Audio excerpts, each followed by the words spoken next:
Just when it seemed like Sergio Perez had finally found some breathing room in the F1 paddock at Baku, the last lap turned into a nightmare. What was shaping up to be a solid podium finish for the Mexican driver quickly spiraled into yet another defeat at the hands of Charles Leclerc. A fierce, nail-biting battle in the final moments saw Checo hesitating on an overtake attempt that might have sealed the deal, but instead, it cost him dearly. Leclerc, struggling with worn-out rear tyres that he had been complaining about 2 laps prior, seemed ripe for the taking. Yet, in a surprising twist, Perez backed out of what could have been the race-winning move. Opting for the safer inside line, he hesitated just long enough for Carlos Sainz to sense an opportunity. Seizing the moment, Sainz charged around the outside, edging ahead as they barreled out of turn 2. For a moment, it looked like a clean pass, but the replays tell a different story. As Sainz started to move towards the center of the track, believing he had more space than he actually did, disaster struck. His rear left tire clipped Perez's right front, sending both drivers careening into the wall in an instant. A moment of misjudgment that left Perez unlucky and Sainz in disbelief. In Baku, where the narrow streets leave no room for error, the smallest miscalculation can unravel a driver's entire race. And for Perez, what might have been a podium-worthy performance instead ended in another heartbreak, proving once again it's not over until you cross the finish line. George Russell found himself in a rather unexpected scenario as he approached the notorious 90-degree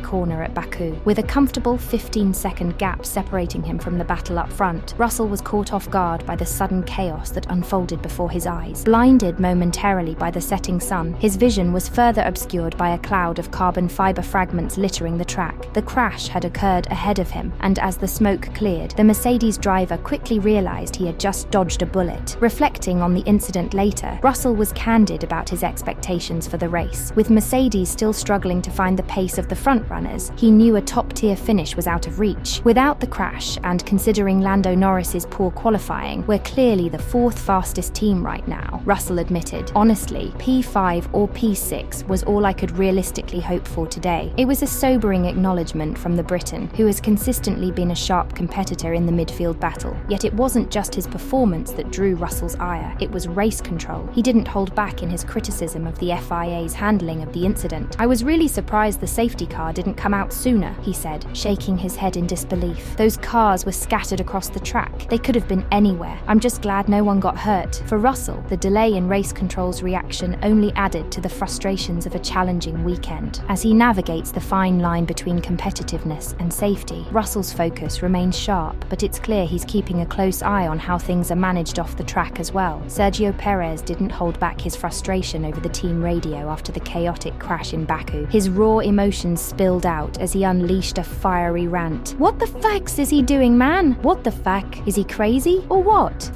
Idiot!" It was clear the Mexican driver was seething, the missed opportunity for a podium and the incident with Carlos Sainz pushing him over the edge. On the other side of the incident, Sainz seemed more confused than angry. The Spaniard, fresh from the collision, was still piecing together what had just happened. "What happened there? What happened?" he questioned over the radio, his voice tinged with bewilderment. His engineer, checking on his condition, asked the usual, "Are you okay?" Sainz, while physically unharmed, remained puzzled by the turn of events. "Yes, but I don't get it," he replied, still grappling with the sudden nature of the crash and how a podium chase had turned into an abrupt halt against the barriers. Both drivers found themselves on opposite ends of the emotional spectrum. Perez, fuming with disbelief at how quickly things went wrong, and Sainz, perplexed and unsure what exactly had triggered the disastrous chain of events. It was a classic moment in Formula One, where the line between triumph and disaster can be crossed in an instant, and neither driver could quite wrap their heads around it. Earlier in the race, Sergio Perez had a golden opportunity to seize victory during the pit stop phase. Red Bull, always one step ahead strategically, opted for the undercut, bringing Perez in for fresh tyres a lap earlier than the eventual winner. It was a classic Red Bull move, hoping to gain crucial time over the McLaren driver. However, Lando Norris had other plans. Norris, yet to make his own pit stop, found himself in front of Perez and made life difficult for the Mexican. With precision, Norris slowed down through the tight and twisty sections of Baku, holding up Perez just long enough for Oscar Piastri to maintain his lead. The delay was significant, and as Christian Horner pointed out later, other than that, Checo would have won the race. Horner's words to Sky F1 echoed the frustration Red Bull must have felt, knowing they were close to securing another victory for Perez. But even if Norris hadn't intervened, Perez would still have had to overcome another hurdle: Charles Leclerc. The opportunity to pass the Ferrari driver presented itself on the penultimate lap, and it looked like Perez was ready for the showdown. However,